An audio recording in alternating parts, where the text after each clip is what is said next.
اینجا مرکز ولسوالی شولگره است. خب این چوک شولگره است، بازار سابقه خب و عینی سرک میره طرف پایکوندره در روح شرقی ولسوالی شولگره.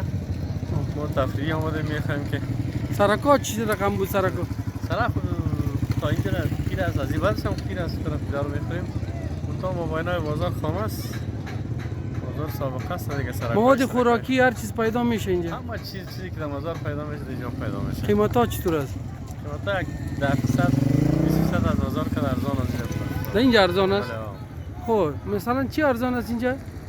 خربزه، تربوز، انگور، خب بانجانونی، چیزا ارزان است. پیاز، بانجان سیاه، گوشت تا در بازار 1 کیلو گوشت 480 370 میتن. مجموعی شولگر چقدر نفوذ داشته باشه؟ شولگر داره میدونن 90,000 فامیل. 90,000. اگر بازنشی هست که محاسبه بکنی قریه را در مجموع باز حدود 1,5 فامیل. خب سلامت باشی، با عزت باشی.